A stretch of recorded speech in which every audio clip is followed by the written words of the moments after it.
না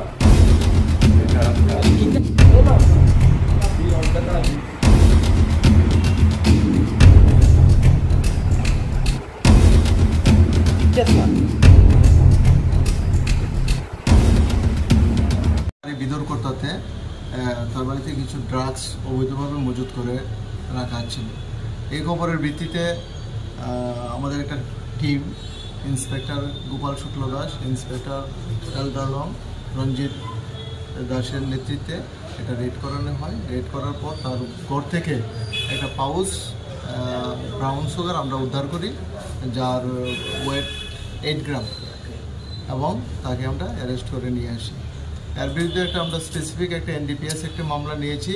মামলার নম্বর হলো 57/2022 under section 22B 2529 of NDPS act. আজকে দীপঙ্কর দেববর্মাকে আমরা পুলিশ রিমান্ড চেয়ে আদালতে প্রেরণ করব। কতদিনের পুলিশ রিমান্ড হয়েছে? 4 দিনের পুলিশ রিমান্ড। কালকে কটার সময় আপনার খবর পেয়েছেন? কালকে বিকেলে। আচ্ছা, কি বাড়া বাড়িতে থাকতো না নিজের বাড়িতে? নিজের বাড়িতে, মানে শ্বশুর বাড়ি। কতদিন ধরে এই ব্যবসার সাথে জড়িত? আমাদের ইন্টারোগেশন চলছে, লাস্ট 1 বছর ধরে সেই বিজনেসের সঙ্গে যুক্ত। প্রাথমিক তদন্তে অ্যারেস্ট করে আর কোনো নাম পাওয়া গেছে না, এখন পর্যন্ত পাওয়া যায়নি। আমাদের ইনভেস্টিগেশন চলছে। ইন্টারোগেশনে বাজার মূল্য হবে 80,000 টাকা। তো প্রতিদিনই দেখা যাচ্ছে কিছু না কিছু এরকম ড্রাগস ব্যবসায়ীকে আপনারা ধরছেন, হ্যাঁ, কিন্তু আসল মূল যে পান্ডাটা এখন পর্যন্ত কতজন হয়েছে?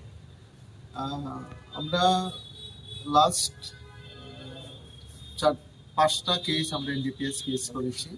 অ্যাকচুয়ালি ইনভেস্টিগেশন এবং ইন্টারোগেশনে যার নাম এস্টাবলিশ হচ্ছে, আমরা তাদেরকে অ্যারেস্ট করছি।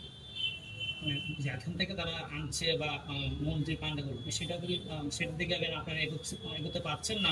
এটা কোনো পেছনে কোনো অন্য কোনো না, অন্য কোনো কিছু নেই। আমরা ইনভেস্টিগেশন চলছে এবং অ্যারেস্ট করার আমরা চেষ্টা করছি।